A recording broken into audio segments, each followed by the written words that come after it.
Keiko from Brooklyn Shoe Space. This is Shoe Talks Quarantine Edition. Today is day 7. It's been a week now, and we are going to be interviewing Shoe Girl Studio, Mar and Elizabeth. Both of them are members at our space, and they have started a design agency where they help designers, shoemakers, companies to source, to design, to do from concept all the way to finished goods.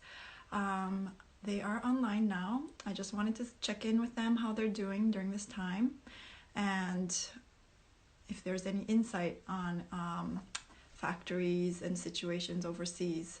So let's see if I can invite them.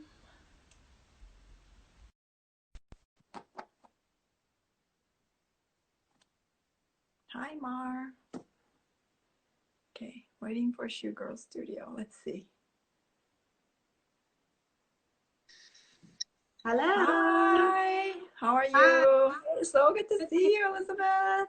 And you. And you. How are you doing? Good. Thank you for joining us. You're joining us from UK. That's correct. Correct. You ended up staying after well, I got for visa reasons and a little bit of work, and then this was a few weeks before the lockdown happened, so we're stranded here now, and God knows how long it'll be until we get back. So I'm currently been here for about 2 months now. Mar's over in New York still, so it's a little who knows when we could get back, but we're all in that position. Has anything changed during like the quarantine? Like, do you feel like you can work from home, or do you feel like your FaceTime with clients have changed? Has any situation changed for you guys? Not necessarily in a way. Like, we work with on such an international basis anyway. So, you know, we work with clients all around the world, or even if we're just based in the US, it's completely international, or, I mean, spread out, over America. So for us to work virtually is not uncommon. We do it all the time. You know, we work with factories in Italy and China and Mexico, just as an example. So it's totally international. So on that sense, it's not really that different for us in terms of work. Obviously, some of our clients are more in the medical world. So a couple of doctors that we're working with at the moment with technology, things for them, it's really changed. So certain projects have had to really slow down because of their priorities have obviously changed at the moment. There's actually a couple of those that are happening. So also just kind of influx of new people as well, as kind of it went quiet, but then now a lot of people I think are at home thinking then so we are starting to get people to contact us again as well. So even us too at Brooklyn Shoe Space, we've been receiving a lot of inquiries about, you know, with people thinking about their dream, like they've had this dream for a while, and so they're you know, looking into the options.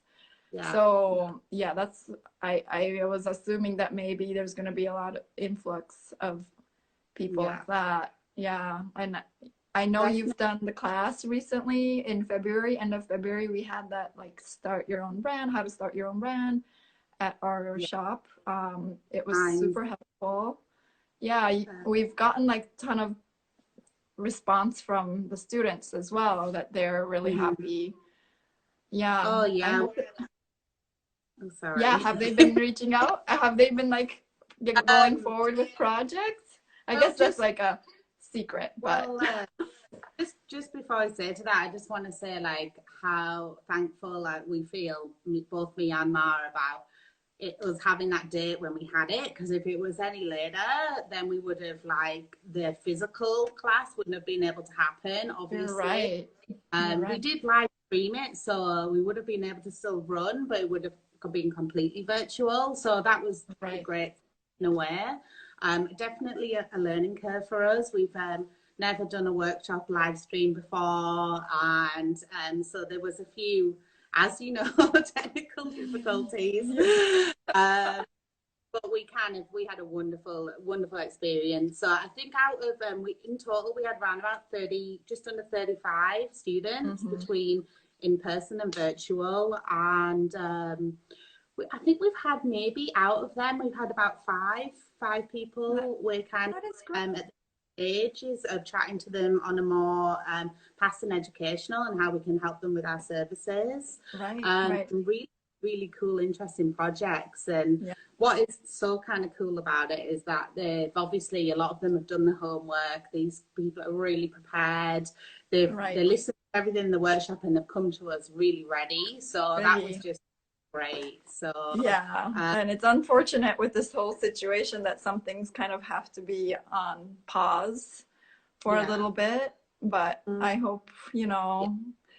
I think with us, like with Shoe Girls, we kind of have two arms of what we do. So there's the design side, and then there's also product development. And countries we work with are Italy and China. I mean, we work totally internationally, but they're our primary production locations, apart from in New York itself as well.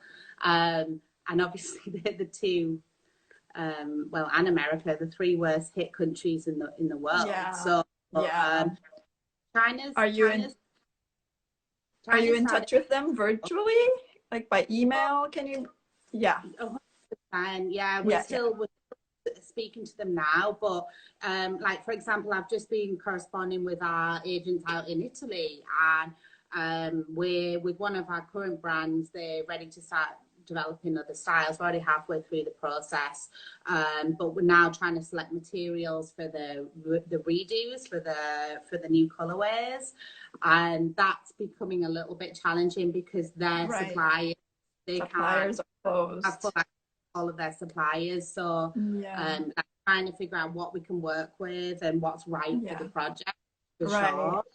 How much can you push back as well? I guess like it's pushing back a project, how to roll that out, change of plan, I guess, to adapt. It's like how do you adapt to this times that's like, it's kind of unforeseen circumstances, right? Where we can't really, I just listened to like the governor talk, and he was like, you know, we take it day by day and we can't really give like a finite answer yet. And like if he's saying that, like we can't either, you know. It's really difficult. Yeah, and I think that's something actually that you said to me the other day that I thought really resonated. Like, this is the new normal now, and like we just kind of got to figure out how and when we can start getting back to quote unquote normal, even though it's not going to be the same. Yeah, exactly. So it's just kind of figuring out. So the design side is totally able to just keep working as normal. We do that very easily remote, but it's the product development. A couple of our New York shoemakers do still have access to studios, so they might be able to like keep going, like, and that's something that we're going to be getting to a certain stage too. If they're kind of working in their own studio, then that's something that could keep going forward. But again, with the sourcing materials might be a little bit of a tricky point, right? Yeah, totally. A little off topic, but for creativity's sake, like, do you do a little sketching? Like, do you have some free time during the day? I know you have 2 kids, so it's not like the lockdown, you know, it's not like business as usual, really. You have like full-time mommy mode and teacher mode and everything.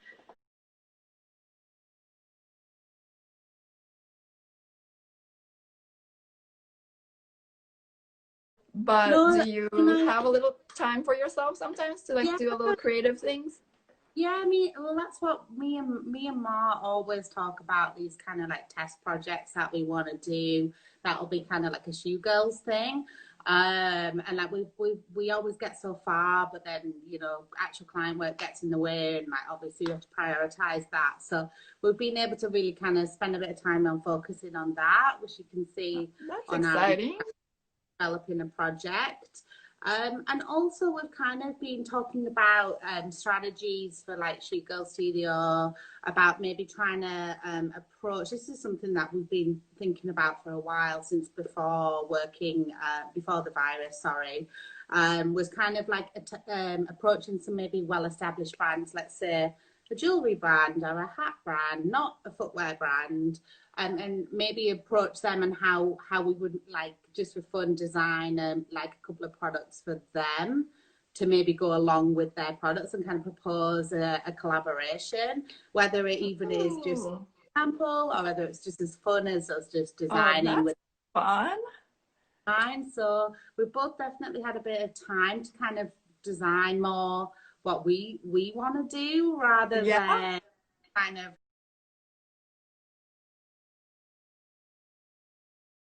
like our bread and butter, you know, and we can have a little bit more. Yeah, no, I hear you. Oh, that's great. Yeah, so I'm really excited to share those designs with everyone, because I once I start designing things exciting, and I just want to share it straight away, but yeah. Yeah. Do you also have like not advice, but like tips on people who have been asking about, like, is it an okay time to start a new line right now? There's like this big questions that come, and I'm like, well, it's really up to you, really, if you're ready or not. But as, like, you know, you've done the steps from beginning all the way to the end, from, you know, concept to actual product, you know, the process is so long, so it's not really like this immediate kind of bump in the road. Do you feel like you can overcome it and people can start? Is there optimistic kind of hope in there, or? 100%.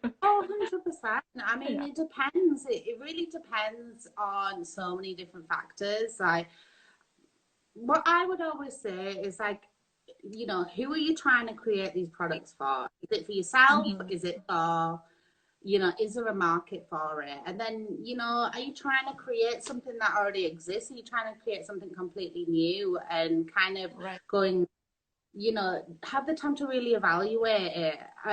There's two key pieces of information we always give, like, within our initial meetings, and that's basically rough budget and timeline. And a lot of people get quite shocked when we say this, so usually we'll say budget. So this is from ideas, so pencil and paper, all the way to the shoes being on your customers' feet.